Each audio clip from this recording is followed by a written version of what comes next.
Okay, good evening. Welcome to the September 28th meeting of the Finance Committee. I'm going to read a remote participation rules. This open meeting of the Town of Auburn Finance Committee is being conducted both in person and remotely, consistent with Chapter 107 of the Acts of 2022, which suspends the requirement of the open meeting law to have all meetings in a publicly accessible physical location. Further, all members of public bodies are allowed to participate remotely as long as reasonable public access is afforded so that the public can follow along with the deliberations of the meeting. For the public to join the meeting remotely by telephone, it's 1-786-535-3211 and access code 991-599-357. Or the public can join via computer at global.gotomeeting.com/join/991-599-357. All supporting materials that have been provided to members of this body are available on the town's website, and the public is encouraged to follow along using the posted agenda. Please note that this meeting is being recorded by Auburn Cable Television. So permit me to confirm that members and persons anticipated on the agenda participating remotely are present and can hear me. Members, when I call your name, please respond in the affirmative. Kevin Kennedy. Here. Ed Coleman. Here. Trevor Sansucci. Okay, he's not here. Mike Marshall. Here. Patrick Jones. Here. And Diane Byrne. Here. Thank you. Town officials and employees participating, when I call your name, please respond in the affirmative. Town Manager Julie Jacobson. Hi, I'm here. Hi, Julie. CFO Assistant Town Manager Ed Kazanovich. Here. And Administrative Assistant Sharon Kwiatkowski. Here. Okay. So also please note that each vote taken in this meeting will be conducted by a roll call vote. Okay, so we have an agenda tonight that includes reviewing and voting on transfer requests, voting recommendations on for the October 18th, 2022 special town meeting warrant articles, minutes, and then we'll adjourn. So let's look at some transfers first. There are a number of transfers, and some of them, we're going to go a little out of order from the packet members that we've received. We're going to leave the 1% contractual increase and bylaw increases for the end so that we can address the transfers for the people who are in front of us tonight. So the first transfer I see is from the DDIS Conservation. Okay. It's, let's see, the amount is requested to come from the Conservation Admin Support. $2,000 is requested, and it's going to the DDIS overtime account. The reason is to cover the cost of clerical support for meetings and admin duties. Also, that account that it's coming from has a balance of $14,351. Any questions? Motion to approve. Second. Okay, we have a motion and a second, so I'm going to do the roll call. Okay, all in favor? Kevin? Yes. Ed? Yes. Patrick? Yes. Diane? Yes. And Michael? Yes. And the chair votes yes. Okay, the next transfer is from the DDIS Planning Department. The transfer is coming from the Planning Admin Support, which has a balance of $14,351.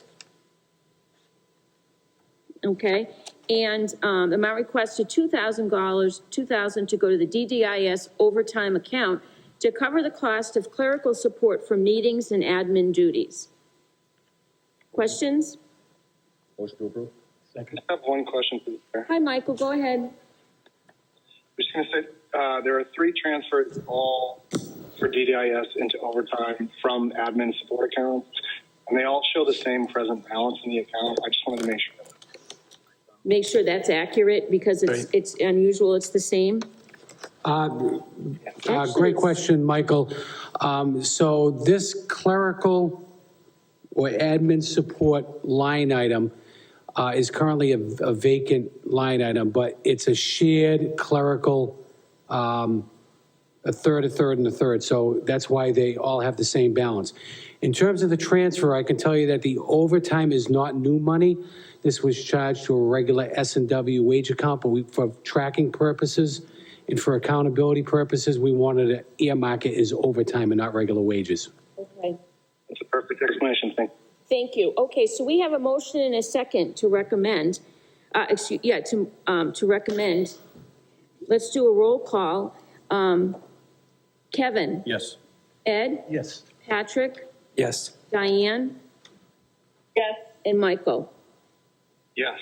Okay, that one's all set. And the third transfer is coming from the DDIS Board, for the DDIS Board of Appeals. The transfer is coming from the zoning admin support, which has a present balance of $14,351. The amount requested is $2,000 to go to the DDIS overtime account to cover the cost of clerical support for meetings and admin duties. Second.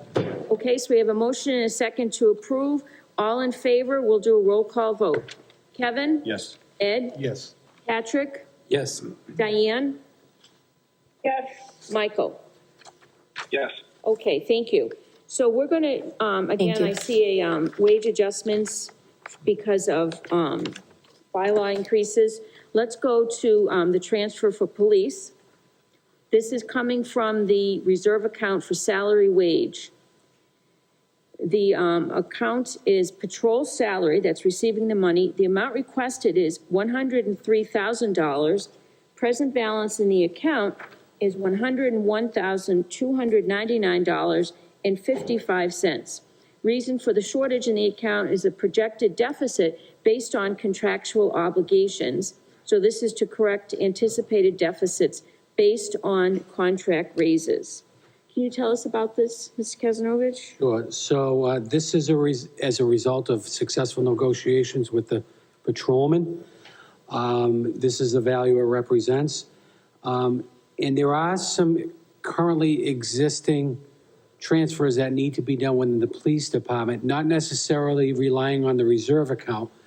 But as you know, we just had several promotions, and those job classifications are now being changed, and we have to release the old encumbrances for the positions that they vacated.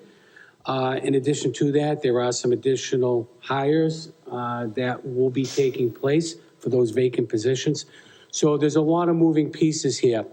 Once that becomes known, we're going to come back and do some interdepartmental transfers to correct some of those balances. Okay, any questions? Is this just to fix the amounts that are for people that are on the payroll, not the open positions? No, so this, we did a pre-calculation prior to the promotions that shows that this would be adequate, at least in the area of patrol, to cover not only existing, but the new hires as well. Okay, Just a Yep. question. So the amount requested is higher than the amount it's listed in the account? Yes, we have mapped out when those new hires are going to come on board. Actually, there are two in the academy now, and there's one that an offer was just made. Starts in October. So it does provide for funding for those positions. okay, do I hear a motion to recommend this transfer? Motion to approve? Second. Okay, so we have a motion and a second. We're all in favor. We're going to do a roll call. Kevin? Yes. Ed? Yes. Patrick? Yes. Diane? Yes. Michael? Yes. And the chair votes yes. Okay, the next transfer is, I see a transfer from the reserve account going to the firefighter salary account. Is this from the reserve for salary account? Yes, it is. Okay. The salary and wage account. The amount requested is $103,265. The present balance in the account is negative $247,066.21. And the reason for the shortage is that a budget adjustment due to settlement of the collective bargaining agreement. So Chief Coleman has joined us. Do you want to tell us about this? Thank you, Madam Chair. Good evening to the board. So very similar to the police department, the request amount right now for the 103,265, that is to cover the contractual obligations for the new CDA. But you will notice in the present balance, it shows the negative deficit of 247. So we are aware that obviously the 103 is not going to cover that full that deficit. But we just want to make you aware as to why that's there and what the plan is sort of moving forward. So the largest part of the remaining deficit was a miscalculation with the SAFER grant on the percentage. So that's money that would have normally been built into the budget. But due to the miscalculation, it was roughly around $100,000, somewhere around there. And then the remaining balance was, as I'm sure we had the untimely death of one of our lieutenants, Lieutenant Paul Wood. So there was an unexpected PTO payout on behalf of his estate after his death. So the reason that we didn't want to come in with an amount right now to try to square up that 247 is the collective bargaining agreement for our members, they're not receiving their COLA raises until January. So we want to wait until after January to close that gap because we want to issue those COLAs. We'll talk about it later this evening as one of the warrant articles, but the Board of Selectmen this past Monday voted to amend Article 3 for the hiring of 4 more firefighters on January 1st. So there's a few moving parts around the first of the year. So we want to look to close that gap after the first of the year, but that's why there would still be a remaining deficit after tonight. Okay, thank you. And Madam Chair, if I could just add to that, the difference between the 103 and the 247 is being addressed in Article 2 in the warrant. So the SAFER amount, as you recall, we came before you with a transfer last year. That same value carried over to the next year. We actually level funded the salary account because we were in negotiations thinking that was the true amount. And so once that negotiation was settled, we did a recalc on that. So that basically resulted from the shortage last year as well. Okay, thank you. Any questions? No? Motion to approve? Second. Okay, so we have a motion and a second to approve. All in favor? I'll do a roll call vote. Kevin? Ed? Yes. Patrick? Yes. Diane? Yes. Michael? Yes. And the chair votes yes.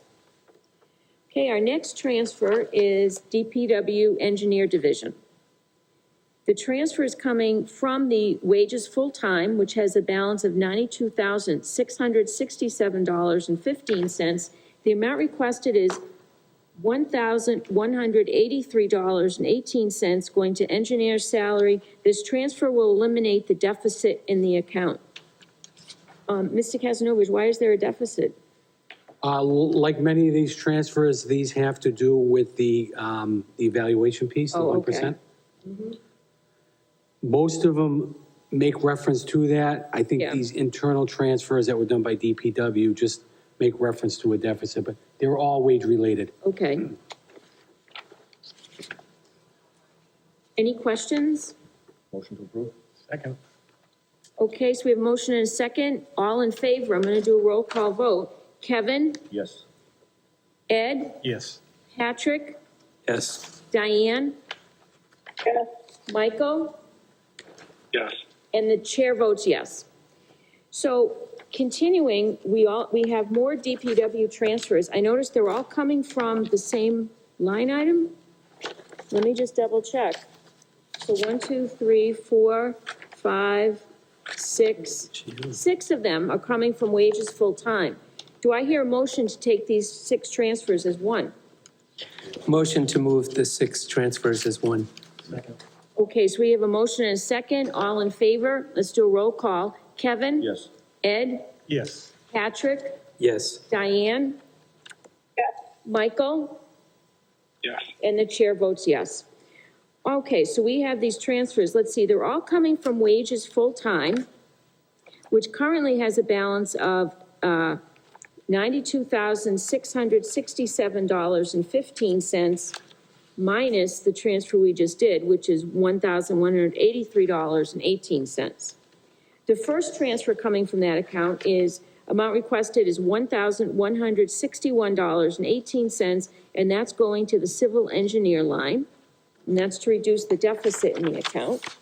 The next transfer coming from that wages full-time is amount requested $3,126.31, and it's going to the clerical line. And again, the transfer will eliminate the deficit in the account.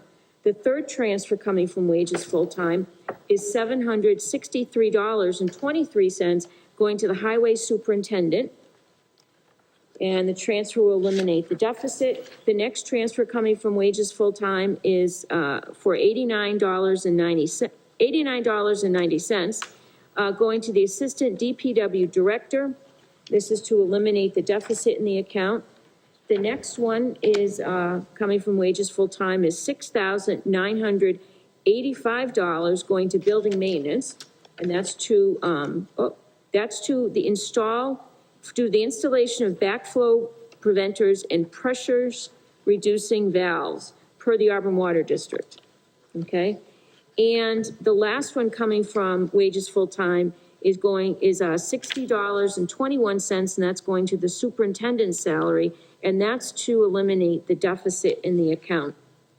Okay, what questions do we have? Motion to approve. Six, Second. Okay, so we have a motion and a second. Okay, all in favor, we'll do a roll call vote. Kevin? yes. Ed? Yes. Patrick? Yes. Diane? Yes. Michael? Yes. And the chair votes yes. Thank you. Okay, so those guys are all done. Our next transfer is DPW Parks Division. The transfer is coming from the cemetery seasonal line, which has a balance of $7,338.09. The amount requested is $2,992.52, and it's going to Parks seasonal line, and this transfer will eliminate the deficit in the account. Motion to approve. Second. Okay, we have a motion and a second. All in favor? Kevin? Yes. Ed? Yes. Patrick? Yes. Diane? Yes. Michael? Yes. And the chair votes yes. The next transfer is coming from the salary wage reserve, and it's for the cemetery department. It's going to the clerical line, which has an amount the amount requested is $764, and the present balance in the account is $763.40, and this is to provide for contractual increase resulting from negotiations. So, Mr. Kasnovich, there were a number of contracts that were signed and settled, correct? Yes, we have a total of 10 that we negotiated. One, we have not, it's been, as I understand, it's been ratified, but we don't have an executed signed agreement yet. Yep. Okay. Any questions? Motion to approve that transfer. Second. Okay, so we have a motion and a second. All in favor? Kevin? Yes. Ed? Yes. Patrick? Yes. Diane? Yes. Michael? Yes. And the chair votes yes. Okay, the next transfer is for the cemetery account, coming from salary wage reserve, and it's going to the laborers line, which has a present balance. The amount requested is $1,594, and the present balance is negative $1,593.23, and this is to provide for contractual increase. Motion to approve. Okay, we have a motion and a second. All in favor? Kevin? Yes. Ed? Yes. Patrick? Yes. Diane? Yes. Michael? Yes. Yes. Thank you, and the chair votes yes. The next transfer coming from the salary wage reserve is for the recreation department. It's going to the director line, The amount requested is $196, and the present balance is $195.21, and this is the 1% wage adjustment resulting from successful evaluation. Okay, we have a motion and a second. All in favor? Kevin? Yes. Ed? Yes. Patrick? Yes. Diane? yes, Michael? Yes. And the chair votes yes. So, let's, skip over that next one just for now, because we can put those together at the end. Let's just, yeah, all right, the next one I see is for the library. The transfer is an interdepartmental transfer coming from the PTCH Resource Administrator. Present balance, $25,000. Amount requested, $1,532.82. And this is going to the administrator/patron services. This is a 2% COLA and 1% job performance increase to meet annual salary obligations for fiscal year '23. Mr. Kazanovich, what's PTCH?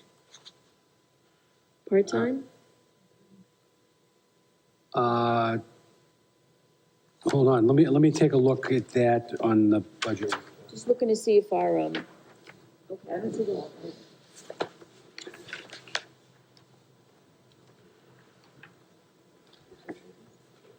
Part-time children's?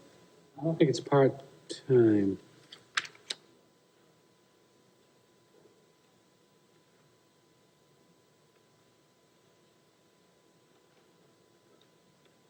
I have assistant children's librarian, Okay, 511224, that's okay, assistant children's librarian. okay, thank you. And the transfer is going to the administrator patron services. Any questions? Motion to approve? Okay, we have a motion and a second. All in favor? Kevin? Yes. Ed? Yes. Patrick?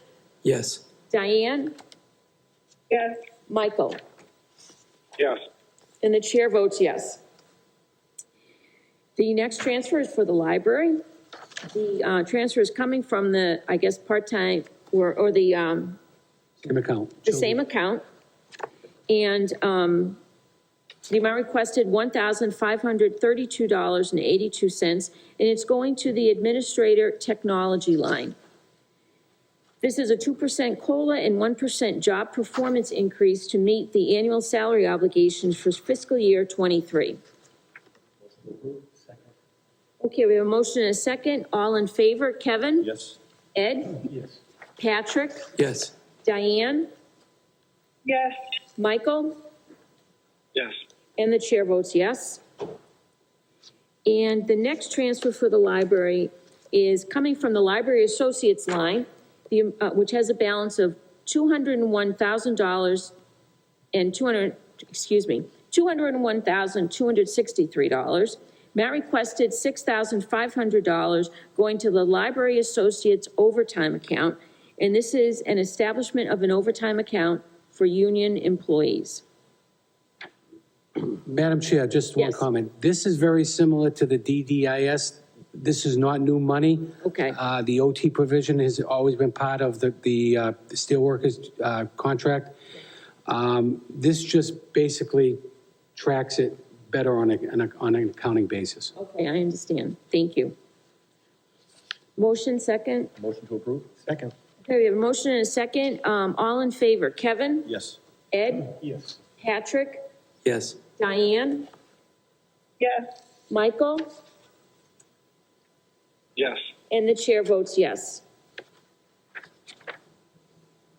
Okay, these next, we're going to do the next one because it's resulting from negotiations. So this is a transfer from the salary wage reserve account.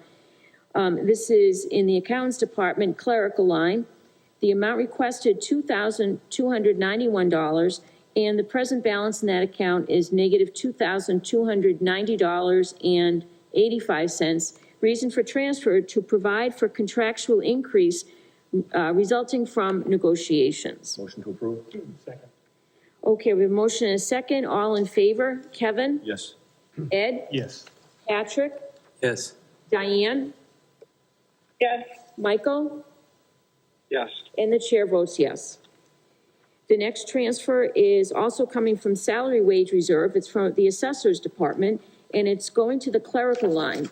The amount requested, $1,962, and the present balance in the said account is a negative $1,961.45. Reason for transfer, to provide for contractual increase resulting from negotiations. Motion to approve? Second. Okay, we have a motion and a second. All in favor? Kevin? Yes. Ed? Yes. Patrick? Yes. Diane? yes, Michael? Yes. And the chair votes yes. So the next, I see the Treasurer Department, their clerical line. The amount requested, and this is coming from salary wage reserve. The amount requested is $5,802. Present balance in the account is negative $5,801.80. This is to provide for contractual increase resulting from negotiations. And this is one of the 10 contracts that were signed and settled.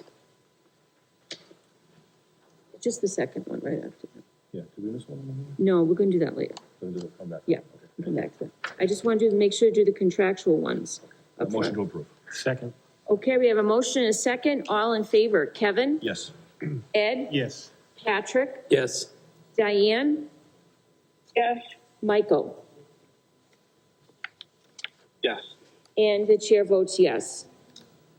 So we can come back to the 1%, but we can go to the third one down is coming from salary wage reserve. It's for the clerk's department. This is another contract that was settled. The amount is requested to go to the clerical line. The amount requested, $2,625. Present balance in the account is a negative $2,624.20. And this is to provide for contractual increase resulting from negotiations. Motion to approve? Second. Okay, we have a motion and a second. All in favor? Kevin? Yes. Ed? Yes. Patrick? Yes. Diane? yes, Michael? Yes. And the chair votes yes. The next transfer, let's see, is coming from salary wage reserve. It's for the general services department. The clerical line, the amount requested coming from salary wage reserve is $310. Present balance in the account, negative $309.54. This is to provide contractual increase resulting from negotiations. Motion to approve? Second. Okay, a motion and a second have been made. All in favor? Kevin? Yes. Ed? Yes. Patrick? Yes. Diane? yes, Michael? Yes. And the chair votes yes. And the next two are, I would do I hear a motion to take, all right, let's skip down to the last one, please. We have an interdepartmental transfer for the select board. It's coming from the selectman's salary line, which has a present balance of $7,836.96. Amount requested is $800 to go to volunteer recognition, and this is to hold a volunteer recognition event.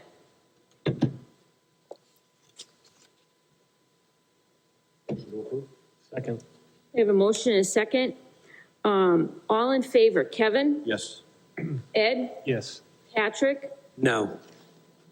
Diane? yes, Michael?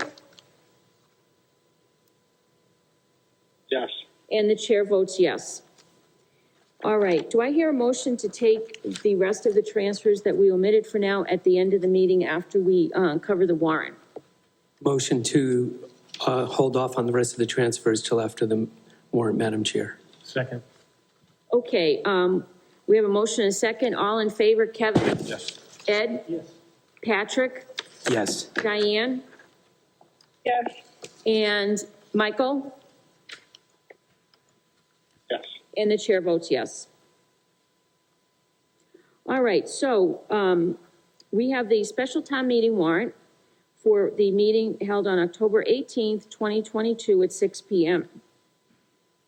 Okay, and can you remind us, Sharon, what are our options? The options are to either recommend approval, not recommend, defer to the petitioner, or take no position and make a recommendation at the town meeting. Okay. Okay, so the first article is to hear reports of the Finance Committee, other town officers and committees, or act on anything relative thereto. That does not require our recommendation or not recommendation. But the next article, Article 2. Now, this is to see if town meeting will vote to amend Article 3 of the May 3rd, 2022 annual town meeting as follows. Increase line item travel conference education from 3,000 to 5,500. Increase line item supplies from 20,350 to 25,350. Increase line item salary wage reserve from 420,000 to 450,000. Add line item in human resources for an HR generalist for $35,000. Increase line item electricity from 135,000 to 200,000. Increase line item for water sewer heating from 63,000 to 70,000. Increase line item gas, oil, and diesel from 230,000 to 330,000. Increase school department appropriation from $28,870,214 to $28,973,070, and that's for electricity. Increase line item firefighters from $2,654,838 to $3,017,410. Increase line item chief education from $6,000 to $25,000. Increase line item deputy education from $6,000 to $22,000. Add line item fire department fire mechanic for $36,000. Increase line item heating and fuel from $2,900 to $4,900.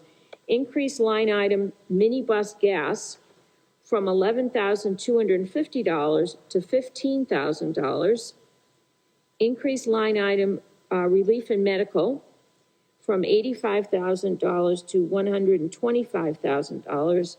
Increase line item motor vehicle repairs from $195,000 to $245,000. Increase line item electricity from $150,000 to $217,000. Decrease line item retained earnings from $100,000 to $12,000, and increase Medicare from $595,000 to $605,000. Continuing, decrease group insurance from $8,600,000 to $8,500,000. And to recognize typo under town accountant total, number 0115352, originally voted as $4,080, should have been $4,580. And increase available funds ambulance reserve for appropriations account from $1,075,000 to $1,146,000.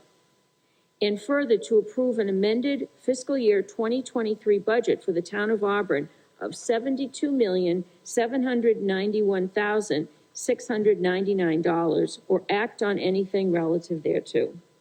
It's a lot of so, Mr. Casanova, do you want to tell us about these?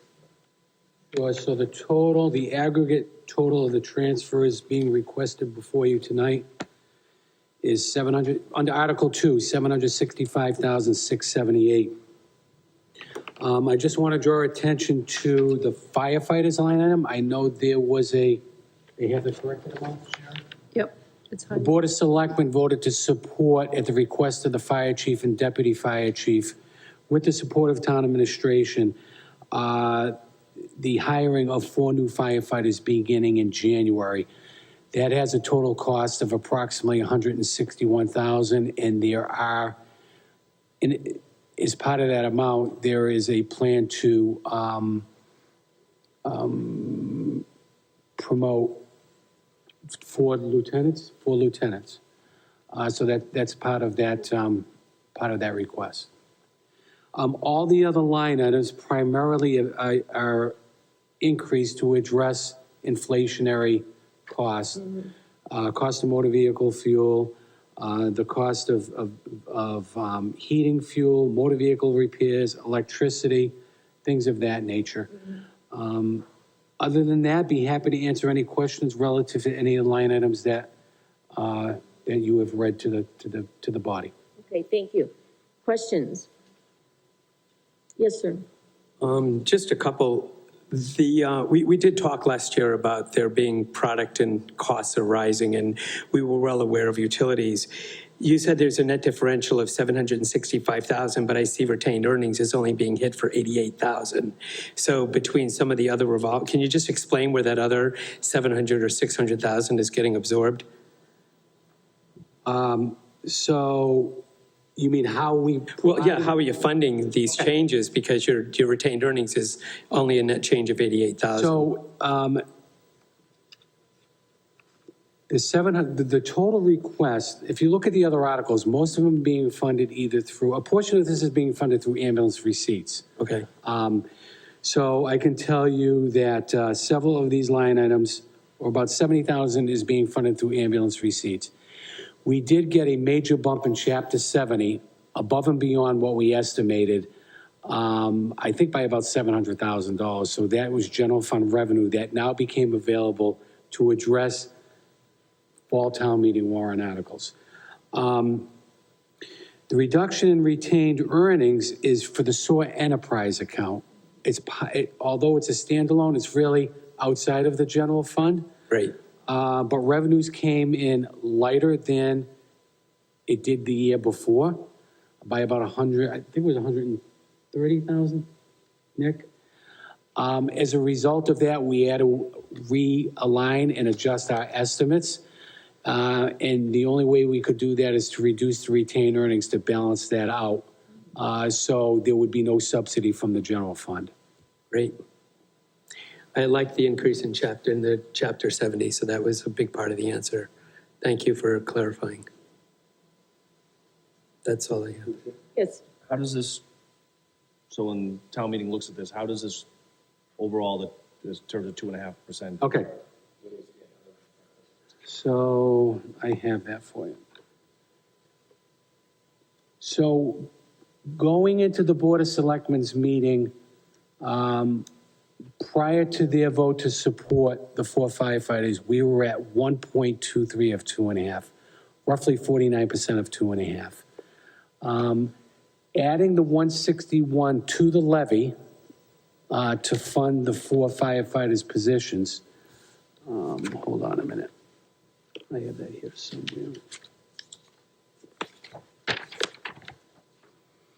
It now puts total utilization of Prop 2.5 at 67.61. So we're up from 49 point, almost 50% to 67.61. That's a utilization of that instead of 2.5, that would tax at a rate of 1.69 out of 2.5. So we're not using all of 2.5. Mm-hmm.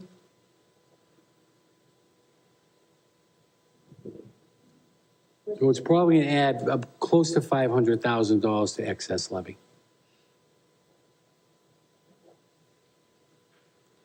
I know one of the questions, I know one of the others, I'm going to have some questions for the fire department as we get to that. I don't know the fire mechanic position, I don't know. We should discuss those articles before we, then there's an item in here to approve money, but I don't know how to best Right. handle that. So there's a line item to create that position, but then later on, there's an article to approve it. How would we vote that? Should we go to the article first? we're, So are you talking about the amendment of ambulance receipts to create the, Do those go hand in hand with the? this would go hand in hand because a portion of what is being considered for Article 2 funds a halftime position for the amendment that you're going to consider. Madam Chair, would it be appropriate to make a motion to hold off on this article and then move forward and come back to it? If you would like to jump to those warrant articles that amend the ambulance line item, then we can have that discussion now, and then you can go back to Article 2, if that helps you out. yeah, I think that would be good. Do I hear a motion? A motion to take additional articles as part of this article, I believe is the motion. So, or do, perhaps you motion to, hold off on Article 2 and skip Right. down on the warrant to Article 15? My original request just to hold off on Article 2 and move further down the warrant, To Article 15. 15. Okay. Second. Second? Okay, we have a motion and a second. All in favor? Kevin? Yes. Ed? Yes. Patrick? Yes. Diane? yes, Michael? Yes. And the chair votes yes. So Article 15, to see if the town meeting will vote to repurpose $300,000 from the ambulance reserve for appropriation account by amending Article 4 of the May 3rd, 2022 town meeting replace ambulance as follows. Authorize $150,000 toward the establishment of a fire rescue department fleet maintenance division or act on anything relative thereto. So, Chief Coleman, can you tell us about that? Yes, thank you, Madam Chair. I sent the Finance Committee an email yesterday. I hope you all had an opportunity to read that email.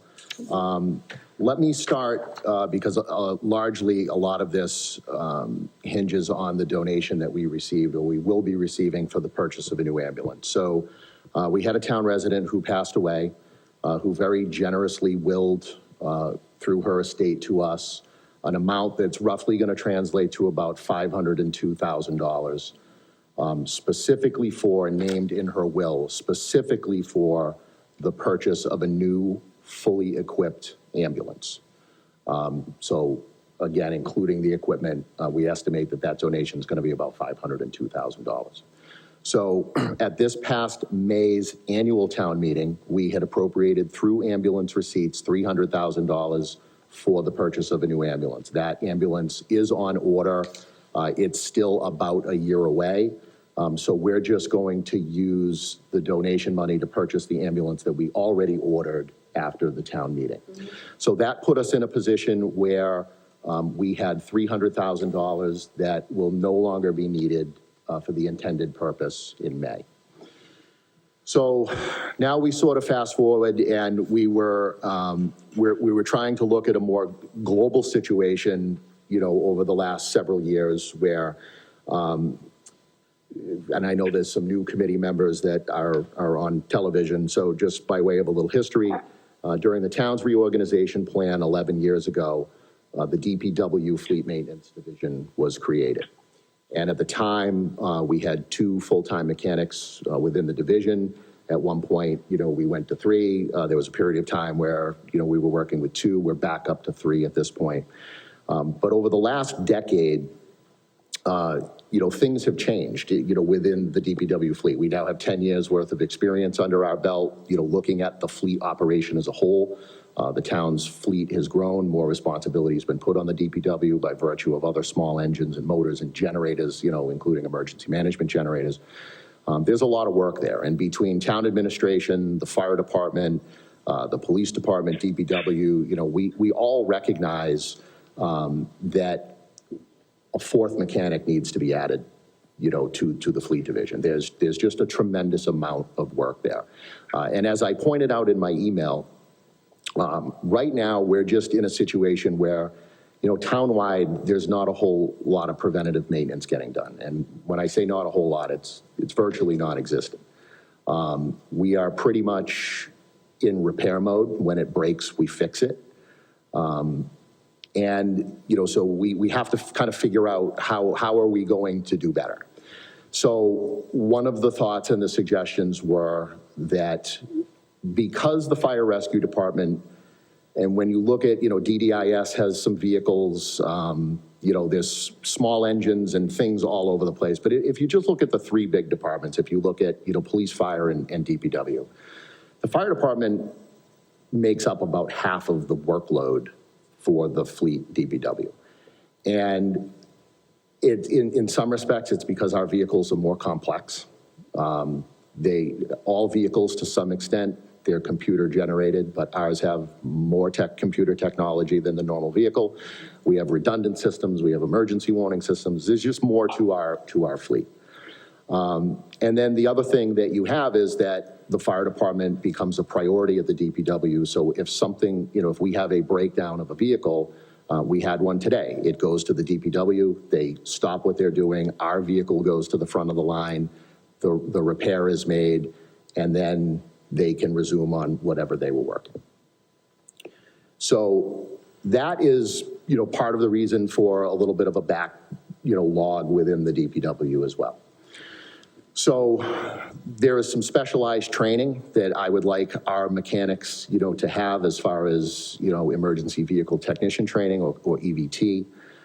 So it makes sense to us that instead of creating a fourth mechanic position and just sort of throwing that at the DPW in the greater mix, let's fund the mechanic position through ambulance receipts and then take the fire rescue department out of the mix of the DPW.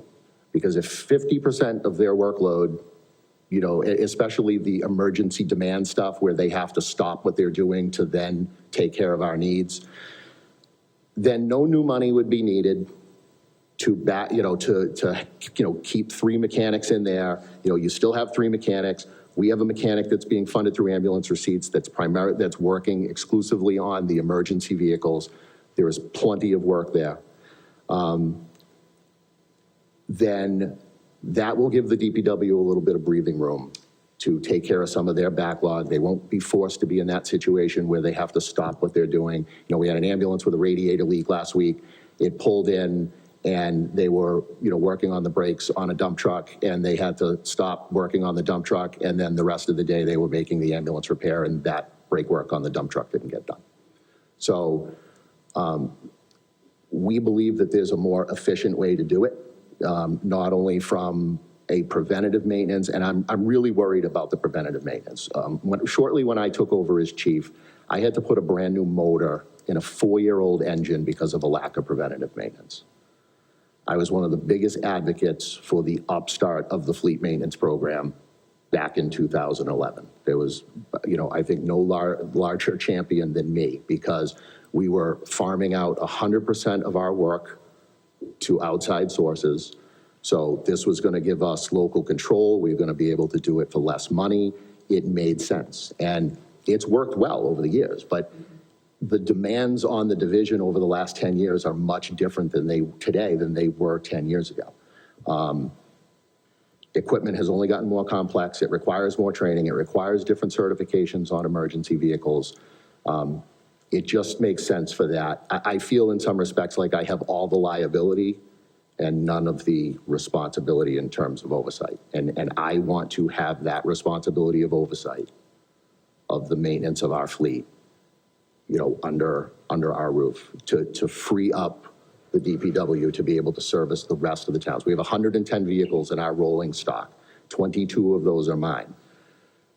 There's plenty of work for the 3 remaining, mechanics, but they're not going to be under that sort of move fire rescue to the front of the line type situation. And hopefully everybody can make preventative maintenance more of a priority than it is today. And again, just as one of the examples, our engine 4, it's our busiest engine.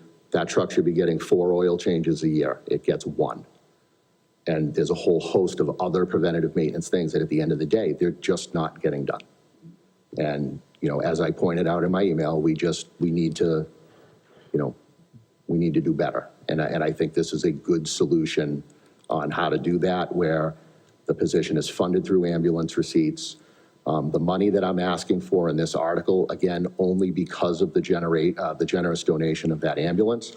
The half-year salary will be covered this year by ambulance receipts, and then the future salary, but the $112 or whatever $1,000 that I'm looking for in equipment, that is also coming from that $300,000 in ambulance receipts. So the upstart of this division is being paid fully through the ambulance receipts.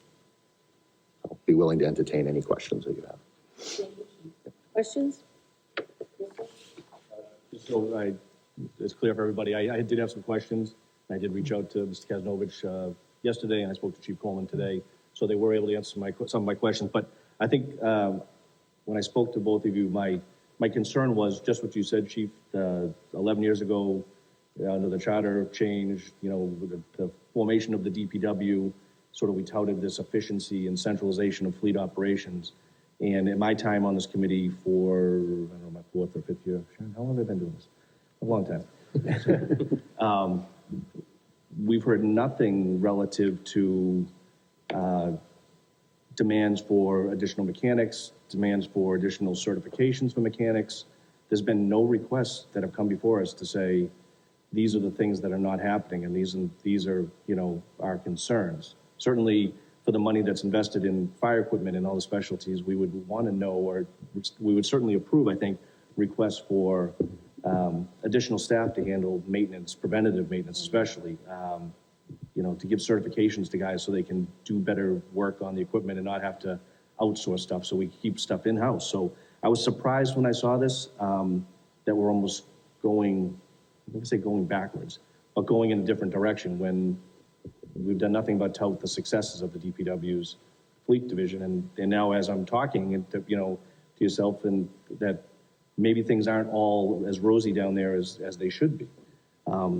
So part of me feels like we should be augmenting and reevaluating what the fleet operation looks like at the DPW as opposed to creating a separate division. And I understand you've explained very well the funding through the ambulance receipts and how we get this up and running and payment for salaries. But my concern as a member of the Finance Committee is the sustainability of this. Is this going to be something that every year there's going to be additional line items to support the fleet division under the fire department? Is there going to be additional, again, certification courses and, disposal of oil and, equipment that we are sort of duplicating efforts by putting two different fleet operations at either end of the community? Again,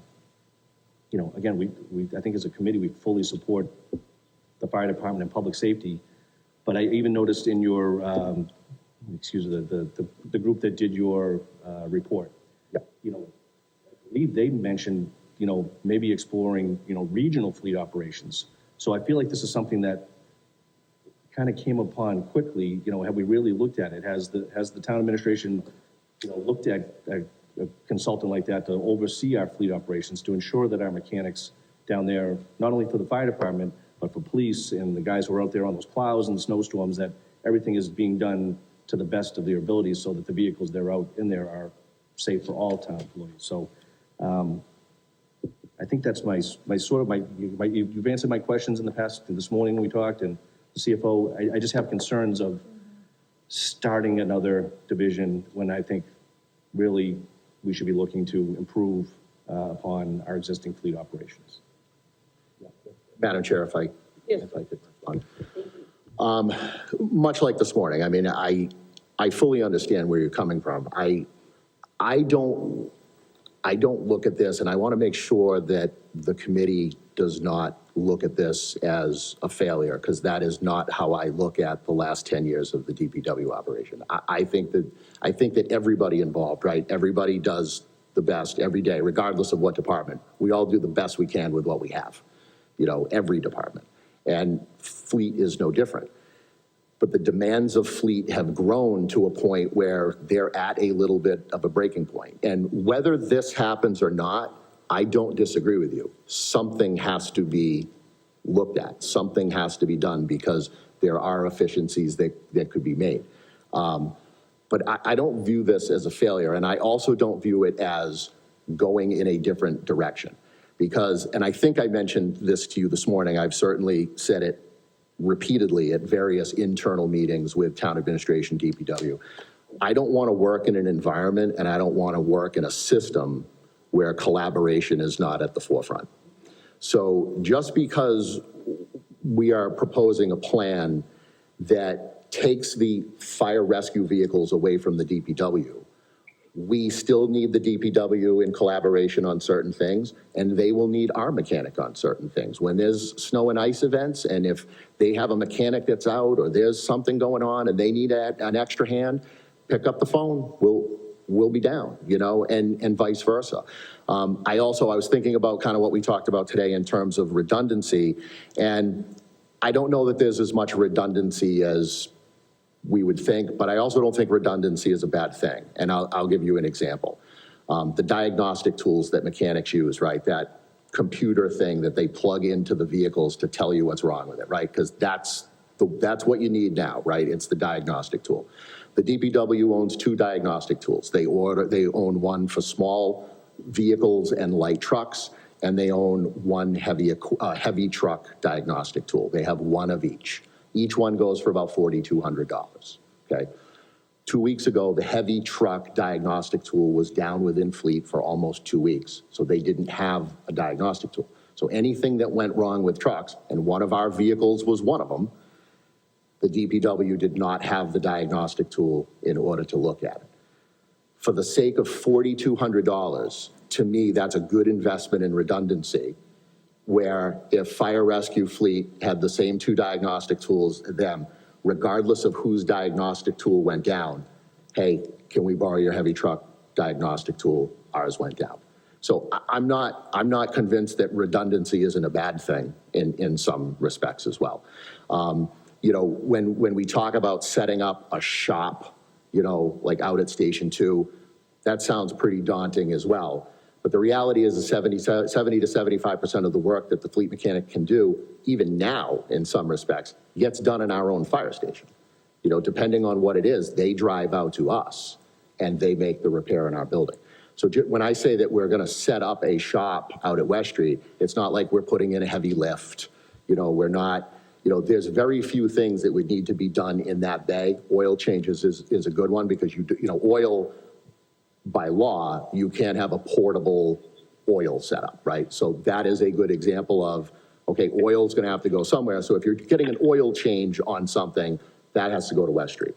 Otherwise, most of it, you know, unless it has to be lifted, it can be done, you know, in its own bay. Successful fleet programs, and DPW has, you know, they're still trying to get their feet under it, but, you know, successful fleet programs, even in the private sector now, I don't want to drive my fire truck to Middleborough. I want Middleborough to come to me. So even the private sectors, they're getting more heavily involved in mobile service, you know, where they're coming out to us.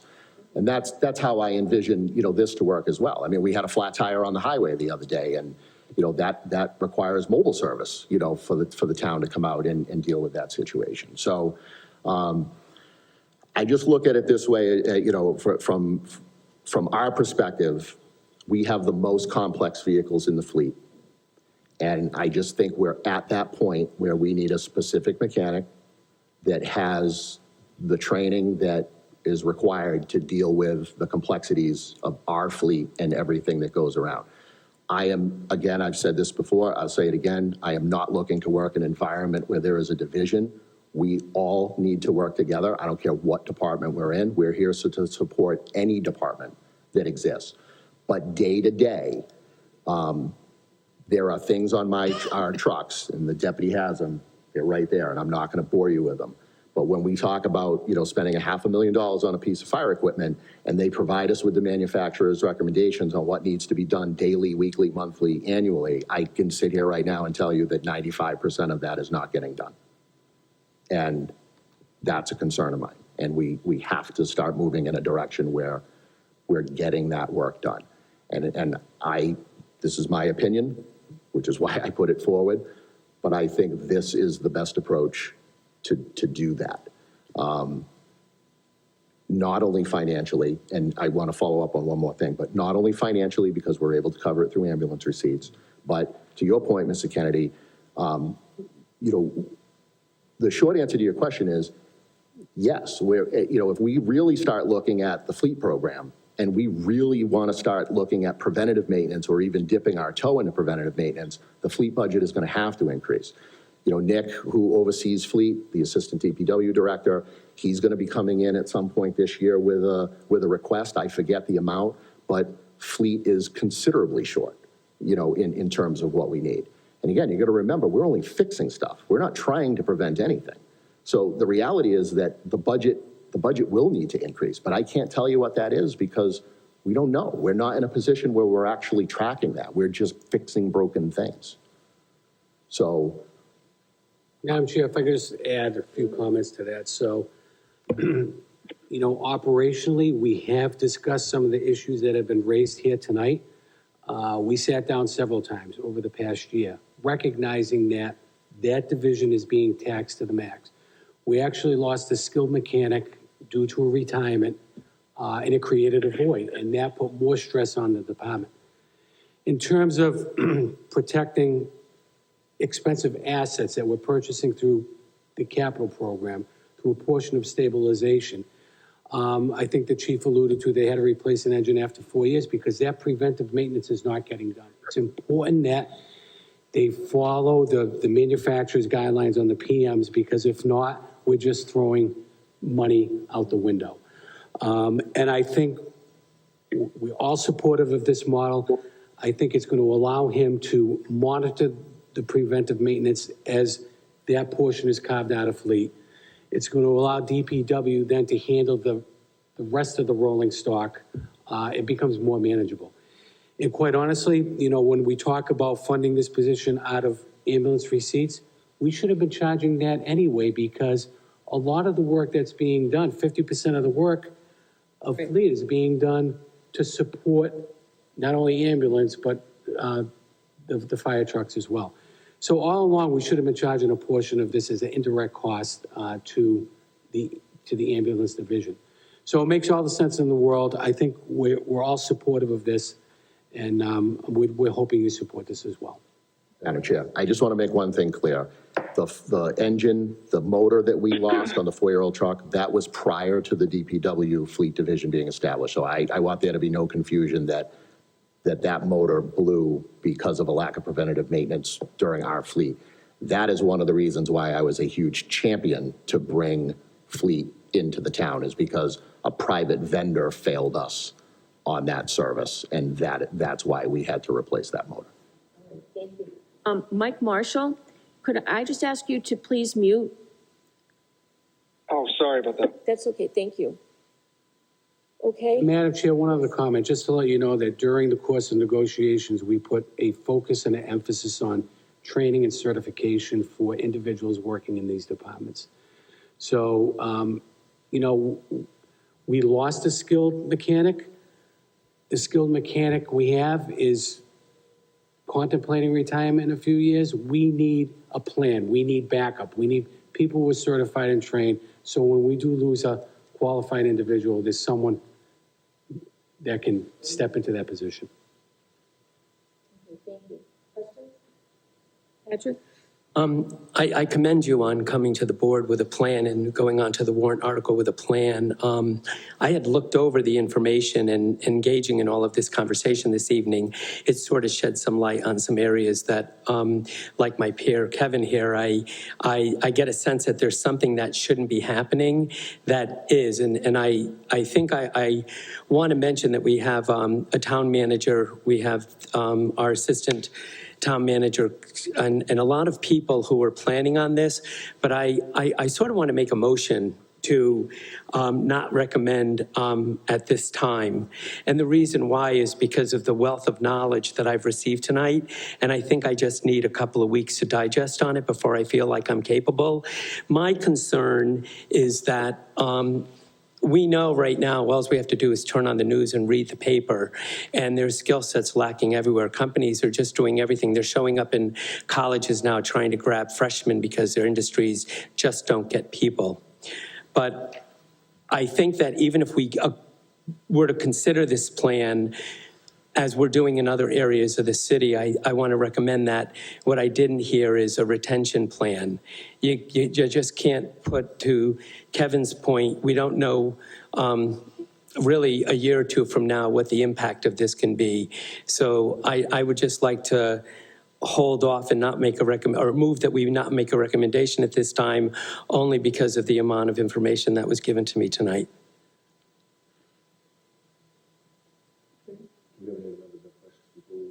Yes, Michael, do you have any questions? And then I'll ask Diane.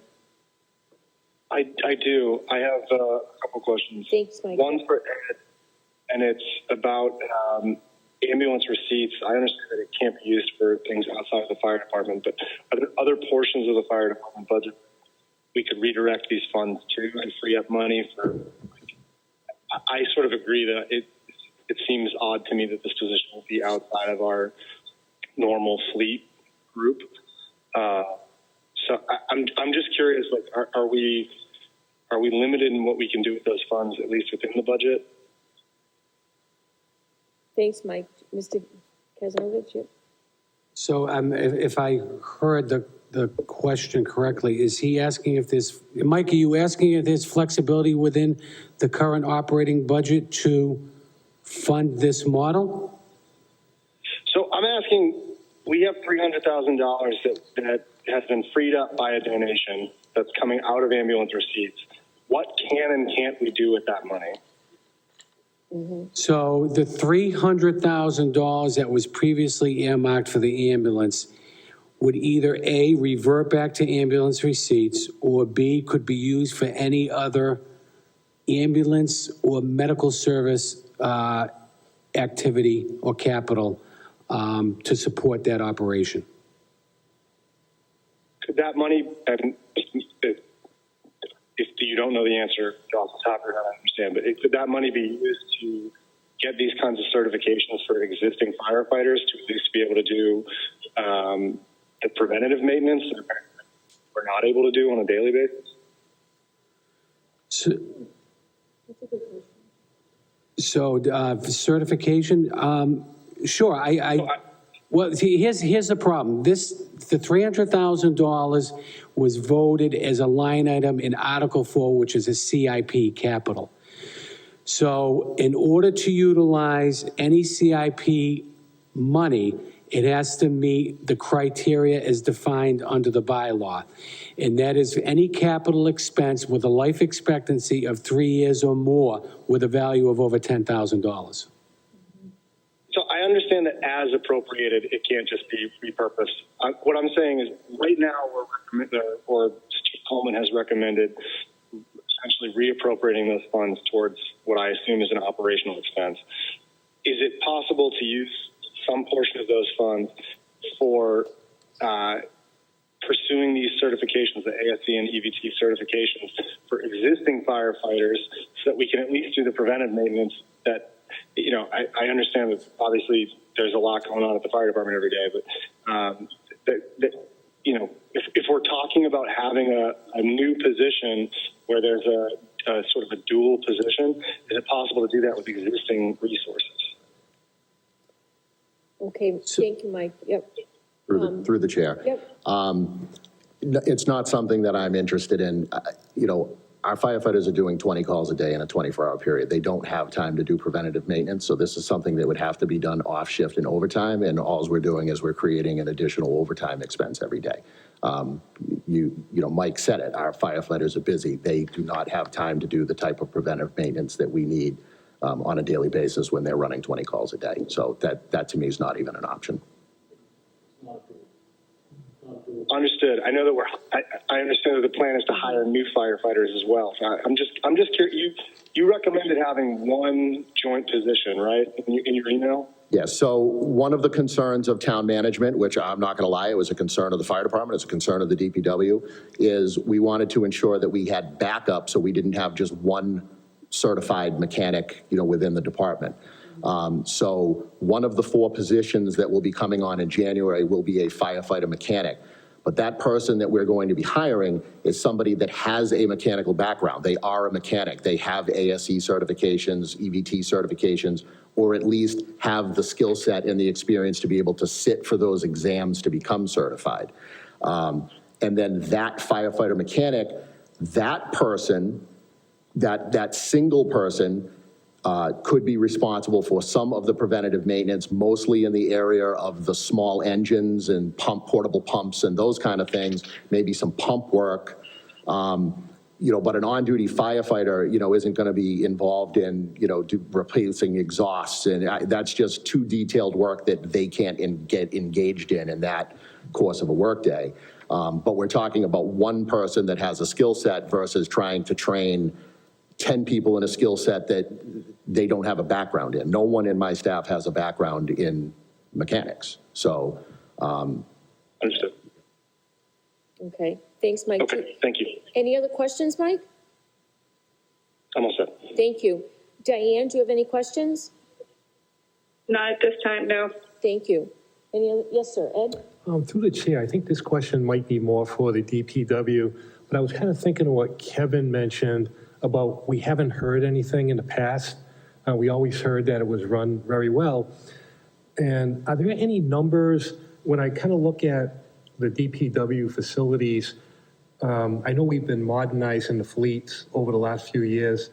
Do you keep track in terms of what is the, I don't know what you'd call it, but the activity in the fleet maintenance? Like, how has that trended over the last 3 years? More work, are there any facts on that? Currently, we don't have that exact information, just because of the nature of the work. The chief said, if there's anything that's being worked on currently, on DPW trucks or anything like that, if there's anything that's public safety related, that takes priority. So there's a shift in responsibilities on a hour to hour basis. We are looking into some software that would allow us to look at the division of labor and the division of funds, but we don't have that data at this point. Okay, I don't want to make it sound like I'm saying they're not, the crew's not working hard, but whenever I think of if it's working well, has it grown? Because you would think that during COVID, maybe less travel, but I'm just trying to figure out how much work, I don't know I wouldn't want to call it a transaction, but is it that much busier year over year? And, why is it getting worse? Well, I mean, the costs have risen, exponentially at this point, but it's difficult to really say just because, in the last year, we've had employees out on leave, multiple employees out on different leaves, military and other leave. So there's been kind of up and down. It kind of comes in waves where there's a backlog of work that the guys can't keep up with, and then people come back to work and they're able to catch up to it. But the last couple of years have been difficult just because of those unexpected leaves. I just think it might help, because I think of like the fire department, every year they present, which is great, like all the call activity, how many responses, and the library shows how many patrons have visited, so you can kind of see, is it growing? So for the DPW, if I don't see a lot more work, then I'm kind of wondering, why are there concerns for the chief if he feels like I'm not getting the preventive maintenance, if the actual work demands are not going up? So in general, I think every department has had an increase in fleet over the years. So there has been, even if we have a bigger fleet, as well as, if any time that we have additional staff, we're trying to keep the older vehicles a little bit longer, just so that we can keep a vehicle.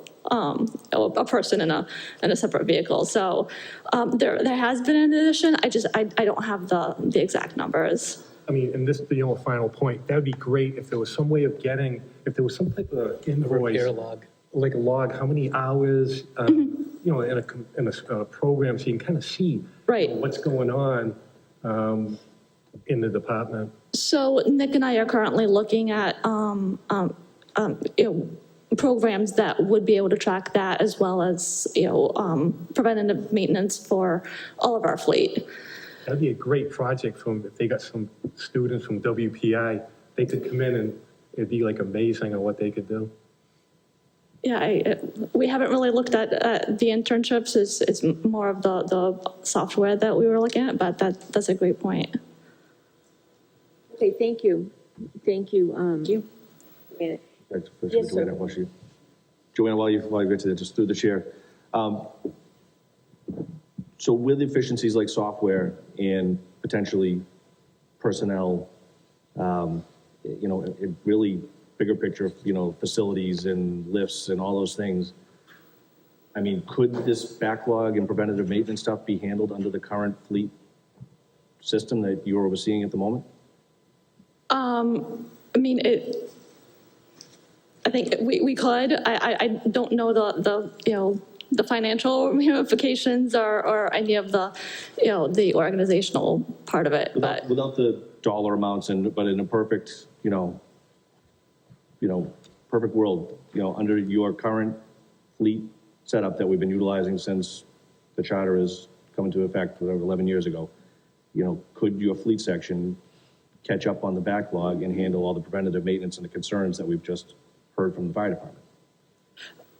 I mean, that would be the goal overall for the town to have that, for all of the fleet to have that preventative maintenance and like I said, there are software out there that can track whatever maintenance is required for each vehicle. Thank you. Thank you. Thank you.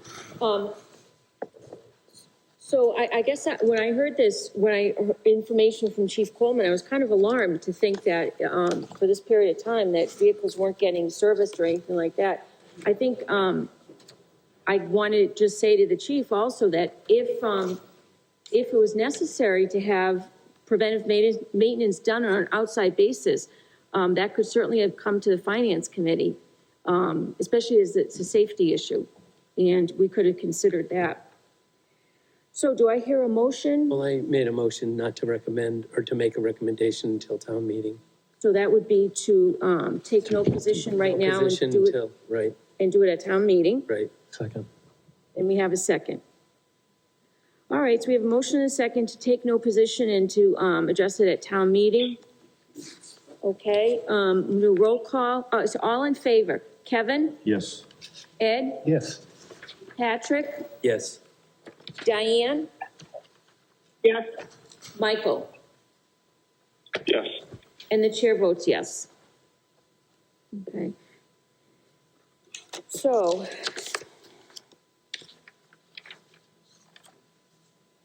Madam Chair, if I can Yes. understand the position of the Finance Committee, they're Yep. holding on this until town meeting?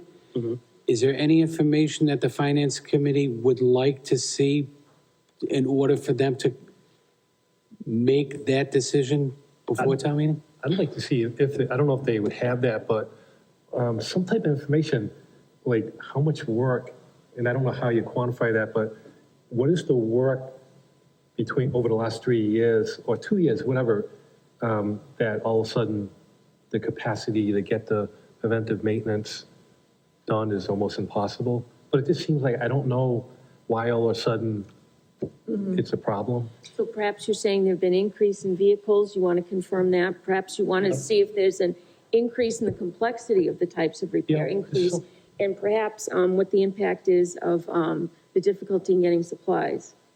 Yes, That might yeah. be, or parts and things like that. So you just wanted something official on that, or? Anything, just some information. Through the chair, I guess any information, additional information that I would like to see would be any projection that you could possibly make on the future costs to sustain the division, whether it's through, just to sustain it, to sustain its own garage, basically. And I don't know what costs, outside there would be, but the sustainment, well, any cost that would be associated with a separate garage as opposed to keeping it under one roof with additional personnel. So if I may, through the chair, we all know, because we came back to the Finance Committee last year to do several transfers into fleet because of the rising cost of supplies and things of that nature. It was our intent, those costs are gonna rise whether fire is repaired at DPW or whether repaired on our own. The intent was to monitor the level of repairs and carve out a piece out of the current fleet and work it over to fire. So the cost that has been absorbed through fleet would be examined and transferred over. We know the costs are gonna increase only by nature of inflation or whatever else. The startup costs are gonna be covered through the ambulance article that you just took no action on. That would give him the equipment, and the redundancy that would be allowed to share between both operations. I don't see it being any more costly than what it is right now. And not only that, but it gives the chief a backup to that firefighter mechanic in the event that the skilled mechanic is unavailable and whatever else. So there's an outsource savings, because if the skilled mechanic is not available, that vehicle has to go outside to be serviced. So, and that's hard to measure and quantify, but I don't see an exorbitant, I don't see, quite honestly, increased in cost if it were to remain either way. Through the chair, just to clarify, just to go back to Article 2 just for a moment with a question. Should we support the $36,000 for the fire mechanic? Would that position still support all these small engines that we talked about today, all the saws and generators and outside of the 12? Yeah, so our plan is between the full-time mechanic and the firefighter mechanic, the division of labor, would be split, that the firefighter mechanic would be predominantly responsible for the 37 small engines and pumps and saws and those things. The fleet mechanic would be responsible for fleet, but there could certainly, be crossover. They'd have to be in some circumstances. But yeah, and again, those 37 small engines that I have now, I don't even put that on the DPW. That, Lieutenant Paul Wood, who passed, he was doing that work internally. That's work that we've always, for the most part, kept in-house. We try to not outsource a lot of that as much as possible, but that's 37 that I'm not even putting on the DPW. And so that's not really a change. That's things that we're doing, internally. Just to answer Mr. Coleman's question quickly, just one example to your question about what's changed. In 2015, DDIS did not even own a vehicle. And today in 2022, they have 8.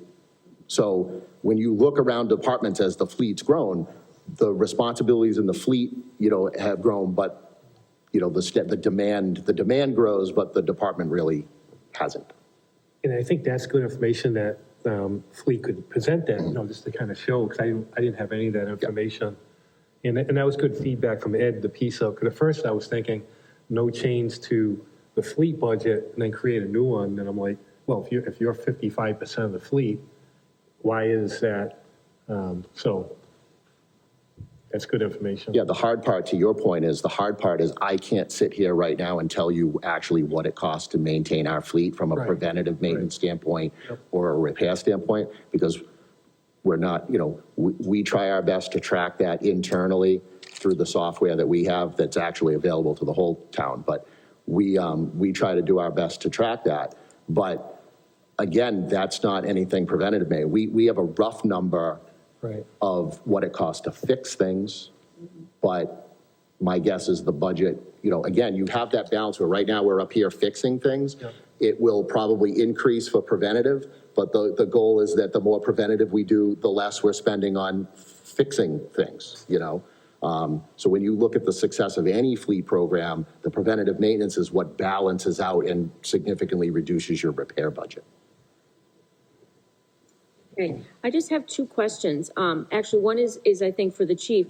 Out of the $113,460 that's needed for an initial setup on equipment, does that include software for the vehicles? And I believe that changes. Does that have to get changed out every year? We currently own software for the vehicles within our department. For the repair, okay. And the second question is, I don't know if I misunderstood this, but so there's a how many qualified mechanics are at the DPW right now? Is it 3, or is it 1 who's looking to retire soon, and 2 others? Yeah. And I guess when I say qualified, I assume that they're certified in necessary requirements. So we have 3 mechanics currently working at the DPW. The most senior mechanic, I think he has an air brake certification, and that would be it. Okay. Are there certifications that they should have to be fleet mechanics? So it would depend on, I could work with police, fire, and I guess it would just be police and fire on any certifications that they would require for their specialized vehicles, but that's something that we haven't really discussed. Okay, thank you. Okay, so we have, I do have one question. Yes, sir. Yep. Because you said, what could they come to prior to town meeting? I think to the chief, I think the thing that I heard most that I liked is that you're mentoring your own cause, which I think is critical, and you brought forth a good plan. But to get me to buy into separating it out from DPW, I'm having a difficult time with 8 vehicles in your fleet, having 3 people capable of doing it. So that's 120 hours a month. And trying to equate that much repair to that person as it would be removed from the DPW. So I think if there was something I'd like to see the math on that many people, those many vehicles, and really making use of them full time. I think the thing I heard this evening, without airing dirty laundry, is it just escapes me that we have really good technology and really good vehicles, and we have a high-quality fire engine that requires 4 oil changes, and they got 1 this year. So if you can't make it on Thursday for an oil change, within a month or 2, I would think you could get another. So I'm just looking for a stronger case. Thank you.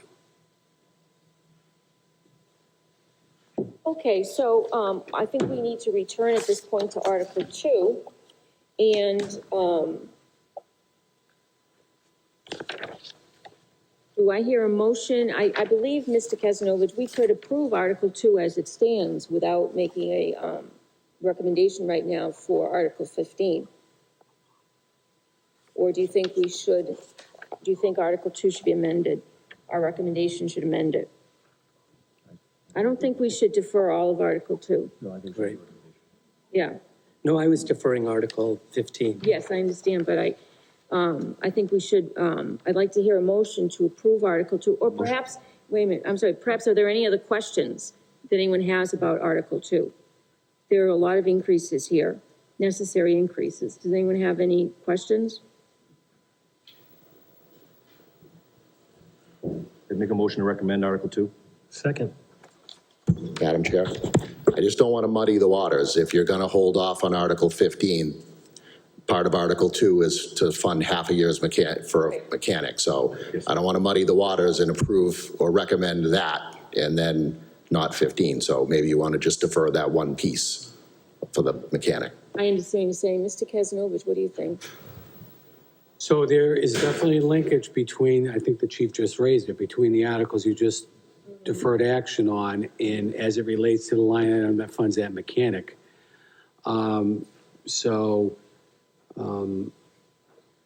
is that fire mechanic position, is that the part-time combination position? That's the, for the full-time, I'm sorry, Right. okay, I thought that was the firefighter slash. So that's the half-year full-time, right? Yes, thank you. So would the motion be to approve Article 2, less the bullet for that line?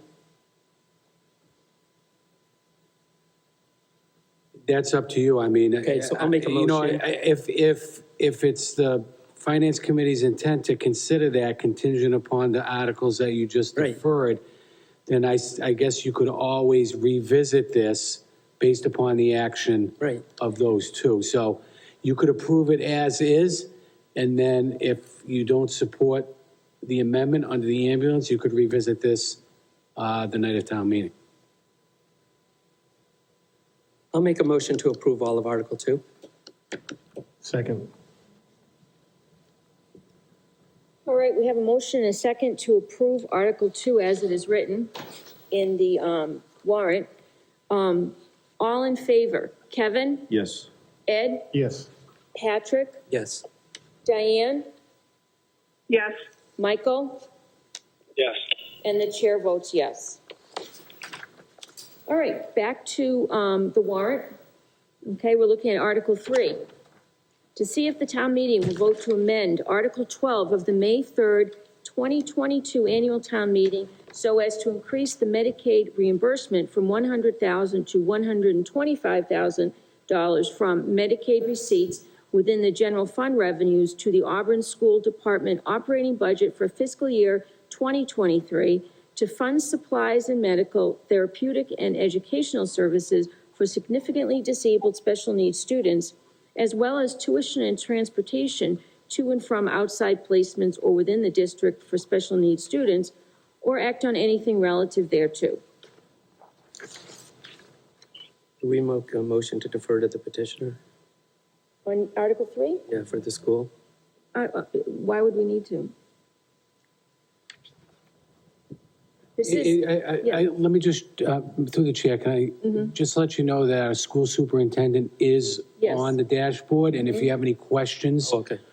that will help you make a decision one way or another, she's available to answer any questions that you may have. And may I just say, this is something we do every year, and the amount is determined based on what the school department has sent in. Well, that's already. that's where I was coming from. I just thought it was such a redundant, recyclical thing that it was just sort of, I think I can help out here. I can tell you that the Medicaid receipts received in FY '22 was about 140,000. The year before, it was below 100, and that's why they went down to 100. So they have every reason to believe that the current fiscal year is going to generate revenue in excess of the 125 they're asking, closer to 140, but in discussions with the superintendent, the school business manager, they thought they would side on the conservative side and go at 125, knowing that that's the mark that they believe the money's going to come in at. Thank you. motion to recommend. Second.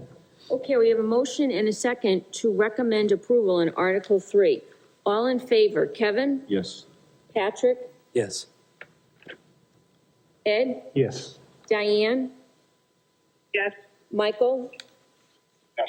And the chair votes yes.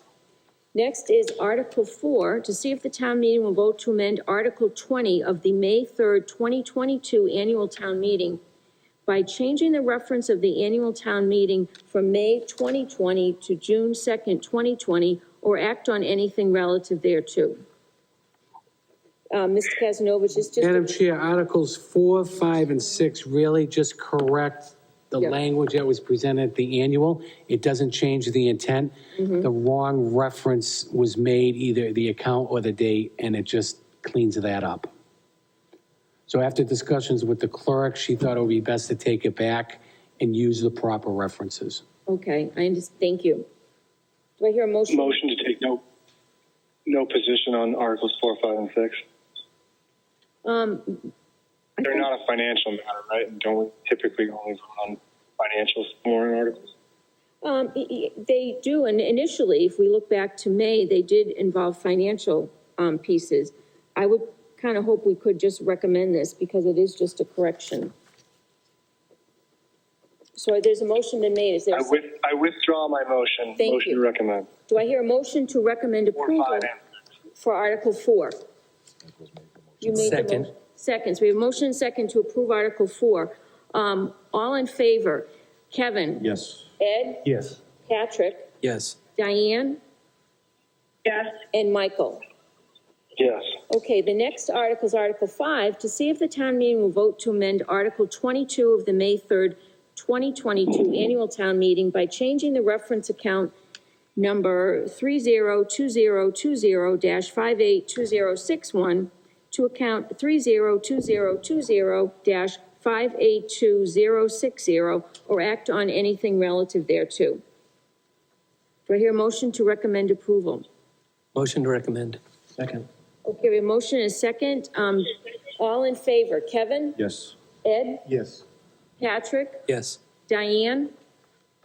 Yes. Michael? Yes. And the chair votes yes. Article 6, to see if the town meeting will vote to amend Article 26 of the May 3rd, 2022 annual town meeting by changing the reference of the annual town meeting from May 2020 to June 2nd, 2020, or act on anything relative thereto. Do I hear a motion to recommend approval? Motion to approve? Second to recommend. Okay, so we have a motion and a second.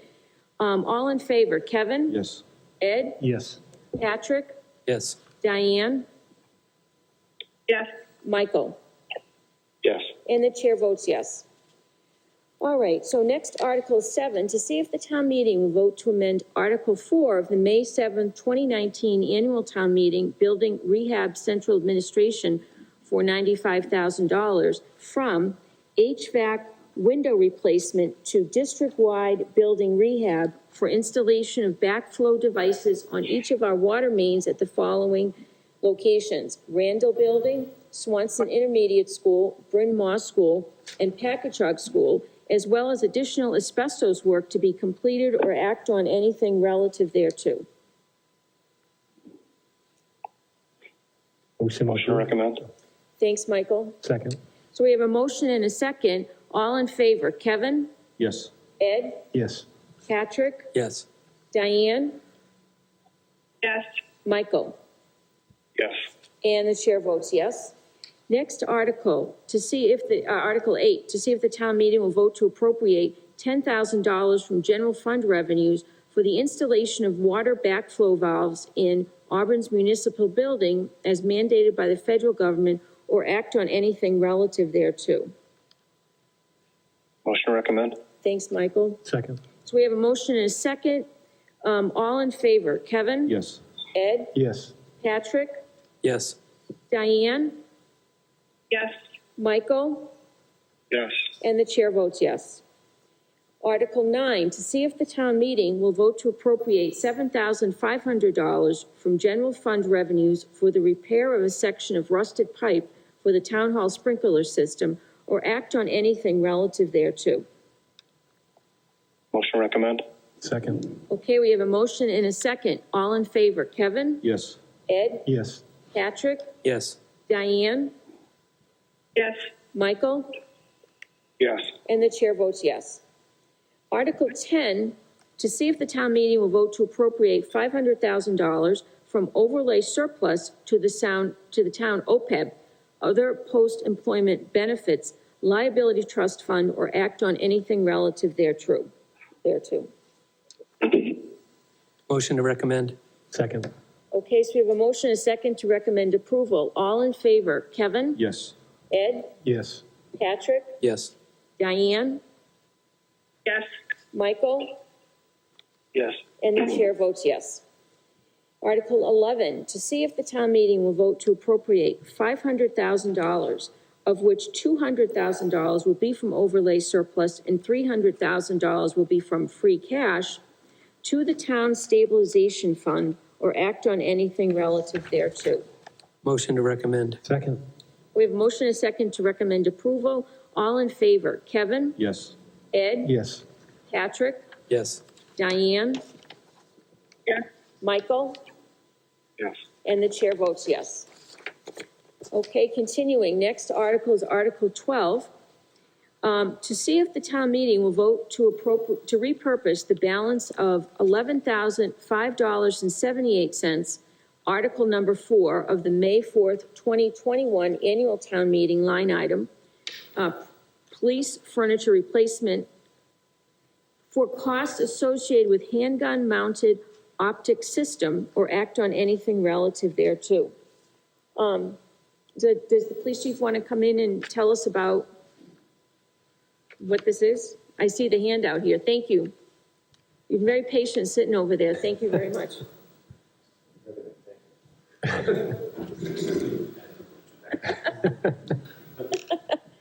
Don't mess with those papers.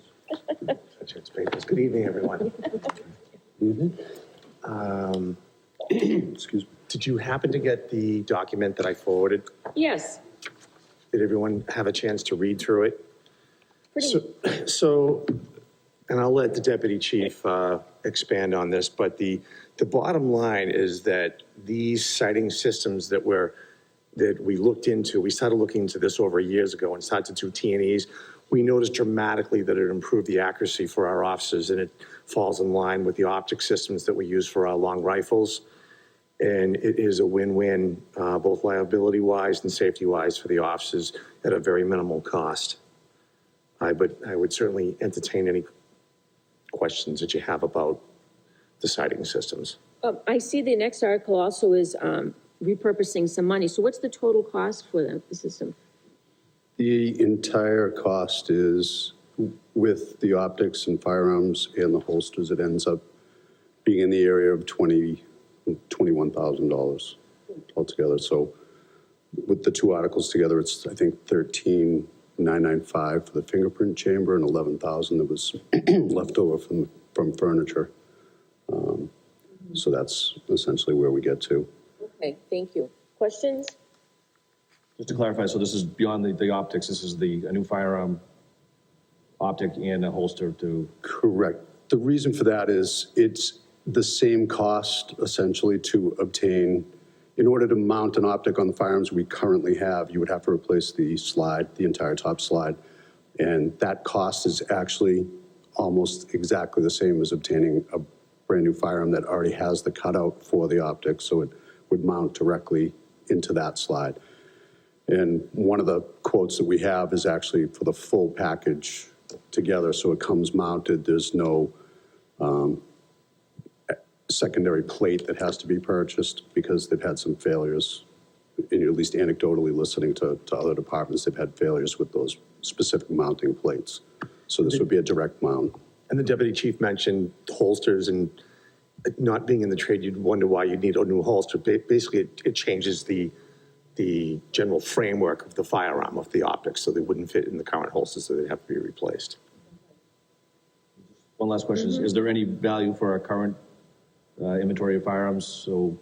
So in keeping, I'm sorry to interrupt you. Yeah, in keeping with, obviously with the CIP purposes, so the firearms that are going to be, reduced or surplus at that point, they're going to be resold to a vendor, and, they've offered us a price for that, and we would use that money to purchase ammunition, because you can't purchase ammunition with the CIP, because there's a little bit of enhanced or increased training that needs to be done in order to get acclimated to the new optic system. And as far as, obtaining a proper sight picture and all that. So you can't purchase the ammunition with that. So that's what we're going to use the firearm turn-in money for. Questions? Michael or Diane, do you have any questions? No. Okay, do I hear a motion to recommend approval for Article 12? Motion to approve. Second. Okay, we have a motion and a second to recommend approval on Article 12. All in favor? Kevin? Yes. Ed? Yes. Patrick? Yes. Diane? Yes. Michael? No. What was that? No. Okay, thank you. And the chair votes yes. All right, Article 13, to see if the town meeting will vote to repurpose the balance of $13,455, Article number 4 of the May 3rd, 2022 annual town meeting line item, police fingerprint chamber, for costs associated with handgun mounted optic system or act on anything relative thereto. Motion to approve. Second. Okay, we have a motion and a second to recommend approval. All in favor? Kevin? Yes. Ed? Yes. Patrick? Yes. Diane? Yes. Michael? No. No, and the chair votes yes. All right, next article, Article 14, also submitted by the police chief. Article 14, to see if the town meeting will vote to appropriate the sum of $9,000 from general fund revenues for proof of concept relative to a proposal of a new radio tower communication system and for an AVTEC firmware upgrade for radio dispatch or act on anything relative thereto. So can you explain that? So it's broken up that the $3,000 is for the proof of concept, and it's it's part of a larger radio project, a potential radio project, in proving that the fiber network will be adequate for what they expect to do as far as simulcast and the radio improvements. The remainder is for the firmware update for the dispatch console. That money was not budgeted for in the budget that we inherited, essentially. So that was an unknown or unanticipated cost. And, in the future, moving forward, we will budget for that because we're now aware that that has to be done. We weren't even aware that that needed to be done, to be completely honest with you. So that's where the two components, that's where the $9,000 comes from, is the $3,000 for the proof of concept for the other radio project and a potential radio project, and the $6,000 for the firmware update. Which, there's some specifics on the quote, but it's essentially just updating the identifiers and, for the radio identifiers and just generally the firmware to make sure that the console continues working as it should. Okay, thank you. Just a quick question. So relative to radio projects, obviously a very expensive project, this proof of concept would just to see what direction we'd be going in, and then any potential would be like CIP type direction for future. Yes, sir. So there's already an existing fiber network that's in town. It's just not complete. So between Mike Marino, IT, in town, fire department, fire and EMS, and the police department, we're looking to close that fiber network. And proof of concept basically is an engineering study to say that it will work. If we put this plan together to close the fiber, to complete all the fiber network between police, fire, EMS, town hall, the radio sites, it closes that fiber network. And essentially that's what our hope is to move our communications to, because right now we're communicating over the air from tower to tower. I'm doing my best to be a techie right here. So as I said before, I know enough to be dangerous.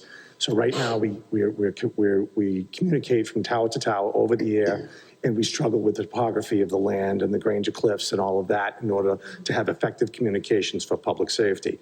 The fiber network that a lot of communities have done, the city of Worcester, Holden, Sutton, they're able to use their existing fiber network for their communications, which essentially is weatherproof and is far more secure and clear. So it's a small price to pay for an engineer to come in and look and say, yes, you want to spend this much money to close the fiber network for the town to enhance public safety communications, for the engineer to say it will work and here's the plan. Thank you. And one last thing, Hvac, because I know that the Board of Selectmen, they spelled out the letters. It's just the name of a software company. They came in and they did radio and dispatch console and CAD upgrades for computer operated dispatch. They came in and they did these upgrades. So all the transmissions are made by computer, and Motorola has since bought them out. So next year, it won't be Hvac when we're requesting some money for the firmware updates. It will be Motorola. Thank you. You're welcome. Questions? Motion to approve, to recommend. Second. Okay, so we have a motion to recommend approval for Article 14. All in favor? Kevin? Yes. Ed? Yes. Patrick? Yes. Diane? Yes. Michael? Yes. And chair votes yes. Okay, thank you, gentlemen. Thank you very I much. think that's it for your articles. Great, Thank you. thank you. Thank you.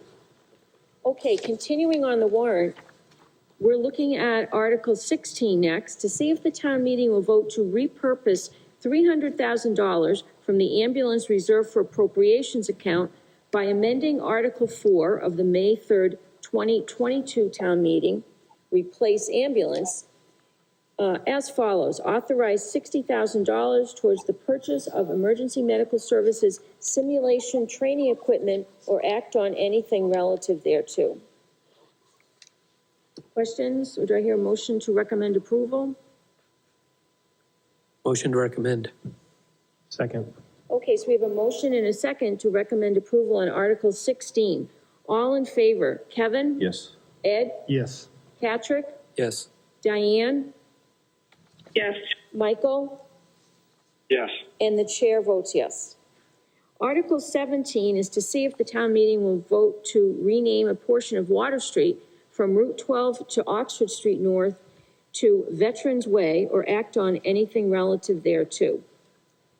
Motion to defer to the petitioner? Second. So we have a motion and a second to defer the petitioner on Article 17. All in favor, Kevin? Yes. Ed? Yes. Patrick? Yes. Diane? Yes. Michael? Yes. And the chair votes yes. Okay, Article 18, to see if the town meeting will vote to appropriate $20,000 from free cash revenues to purchase a new air compressor and associated electrical equipment and electrical connections at the DPW Highway Garage or act on anything relative thereto.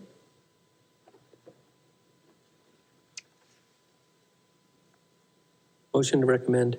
Second. Okay, so we have a motion and second to recommend approval. All in favor, Kevin? Yes. Ed? Yes.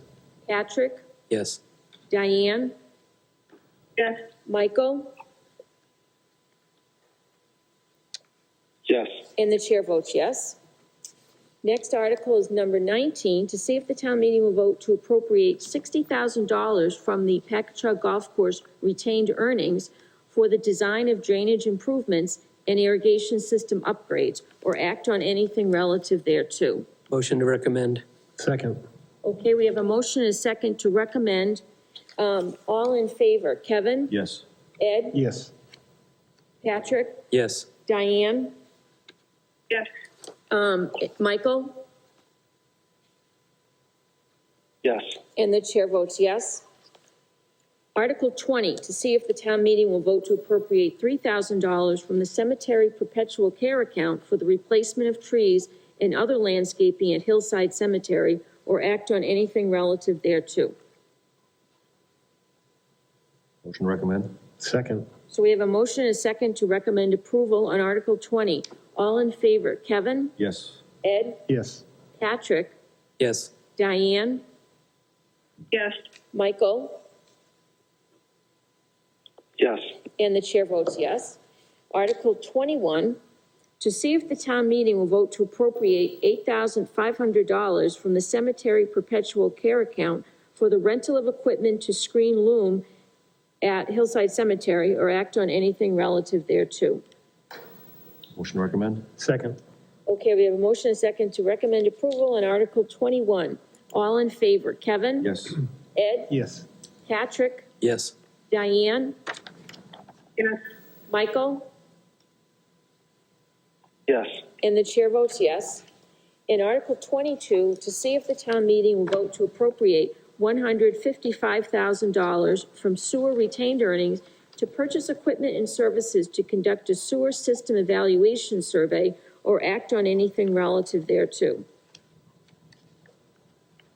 Motion to recommend. Second. So we have a motion and a second to recommend approval for Article 22. All in favor, Kevin? Yes. Ed? Yes. Patrick? Yes. Diane?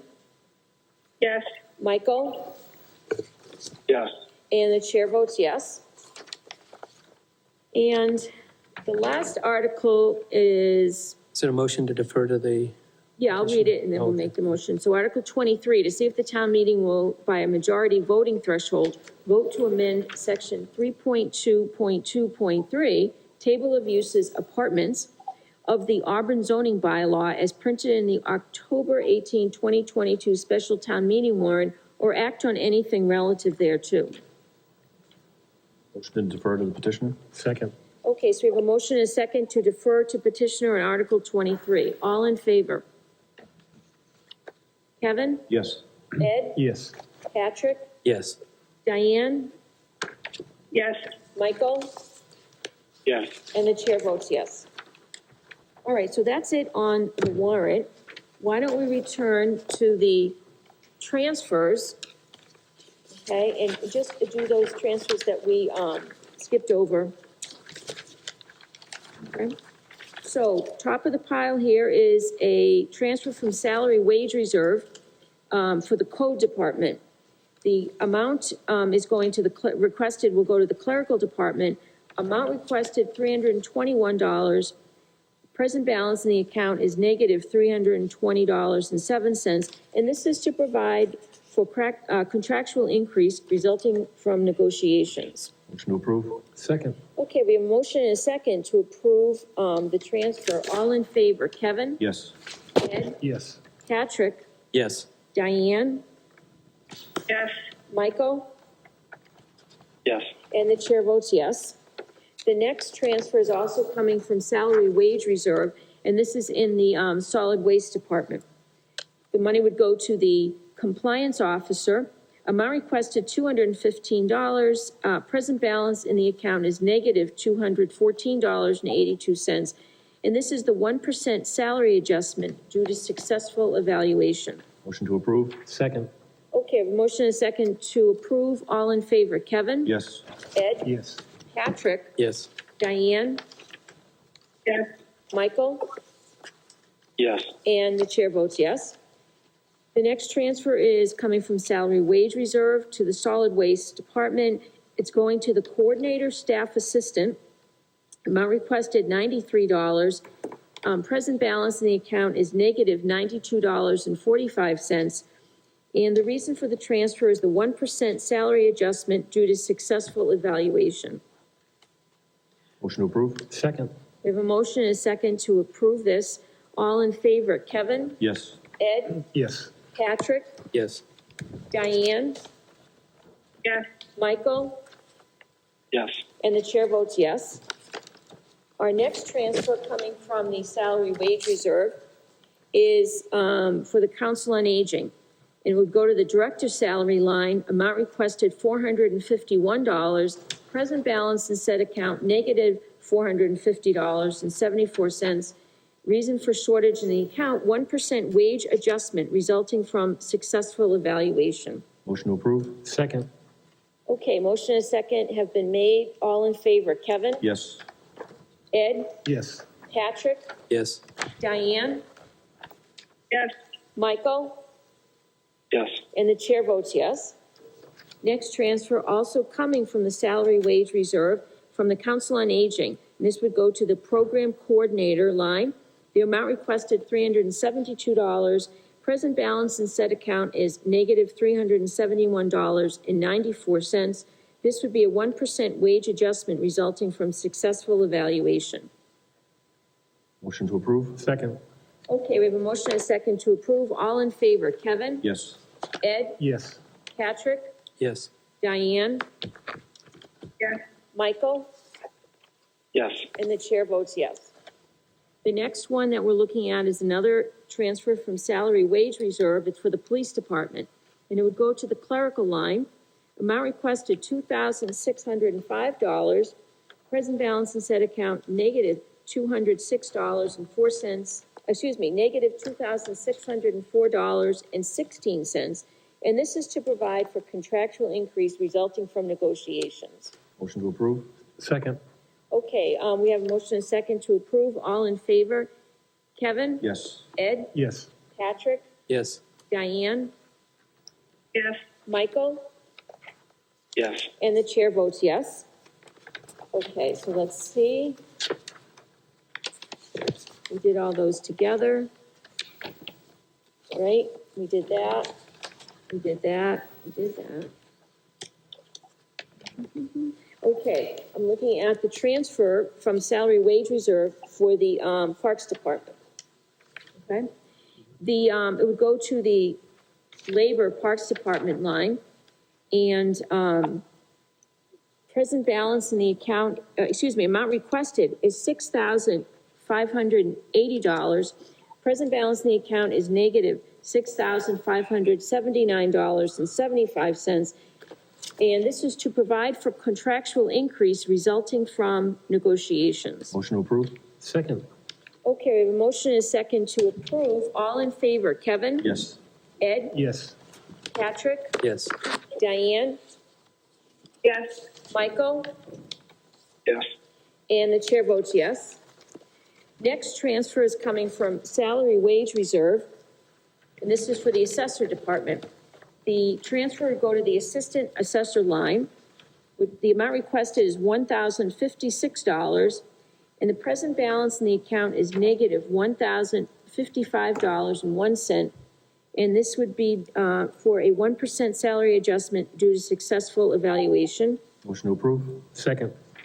Okay, we have a motion and a second to approve. All in favor, Kevin? Yes. Ed? Yes. Patrick? Yes. Diane? Yes. Michael? Yes. And the chair votes yes. The next transfer is coming from salary wage reserve. For the Human Resources Department, it would go to the salary line. Amount requested, $452. Amount, present balance in said account, negative $451.24. This is a 1% salary adjustment due to successful evaluation. Motion to approve? Second. We have a motion and a second. All in favor, Kevin? Yes. Ed? Yes. Patrick? Yes. Diane? Yes. Michael? Yes. And chair votes yes. Next transfer coming from salary wage reserve for the MIS department. This would go to the salary line. Amount requested $782. Present balance in said account is negative $781.27. This is a 1% salary adjustment due to successful evaluation. Motion to approve? Second. Okay, we have a motion and a second to approve. All in favor, Kevin? Yes. Ed? Yes. Patrick? Yes. Diane? Yes. Michael? Yes. And chair votes yes. And continuing. Motion to take these last two as one? I don't know if it saves We do us any, that? it doesn't save us any time because we still have to do two votes. Oh, okay. All right, so this transfer is coming from salary wage reserve going to the manager's line. This is going to the manager's salary. Amount requested $4,227. Present balance in the account, negative $4,226.42. And this is to provide for adjustment due to performance evaluation. Motion to approve? Second. Okay, we have a motion and a second to approve. All in favor, Kevin? Yes. Ed? Yes. Patrick? Yes. Diane? Yes. Michael? Yes. And the chair votes yes. And one more. And this is coming from the salary wage reserve, going also to the town manager department. This is going to the clerical line. The amount requested, $3,452. Present balance in said account, negative $3,451.23. This is to provide for contractual increase in 1% evaluation. Motion to approve? Second. Okay, I have a motion and a second to approve. All in favor, Kevin? Yes. Ed? Yes. Patrick? Yes. Diane? Yes. Michael? Yes. And the chair votes yes. Okay, so looking back at our agenda, we have one more item. We are going to approve minutes. We're going to review the minutes. So you all received the minutes for July 27th, 2022 in the, as an email, in the mail. They were emailed for your review. Are there any questions or omissions on these minutes? Okay, hearing none, I'll accept these as presented. Okay, does anyone have anything else? Do we need to schedule time now before the town meeting to meet Yeah, we should. as a result of our motion? We should meet at half an hour before or an hour? Can someone just remind me of the date? It's November 6th? It's right on the top. October. What's on the top? Town meeting's not 6? 6. So would you say 5:30? Because we just have one thing to consider. Unless there's Yeah. some transfers also. That one thing did take us a little while tonight, though. All right, well, hopefully we thought, yeah. All right, so I guess we'll have our next meeting at 5:30 on October 18th, 2022, and Sharon will let us know the location at the high school. Okay, thank you. Any questions? Diane, any questions? No, I'm not going to be able to be there on the 8th. I have a work commitment. Okay, thank you for letting us know. Madam Chair, one closing comment. I just want to thank the Finance Committee for acting on all these transfers. The volume of transfers, this only occurs every 3 years because of the negotiations. So when we put together the budget, we didn't know the value of the consideration at the time. So thank you for your patience, and I appreciate your action tonight. Thank you. Thank you, Ms. Kazanovich. Do I hear a motion to adjourn? Motion to adjourn. Second. Okay, we have motion and second to adjourn. All in favor? Kevin? Yes. Ed? Yes. Patrick? Yes. Diane? Yes. Michael? Yes. Okay, we're adjourned. Thank you.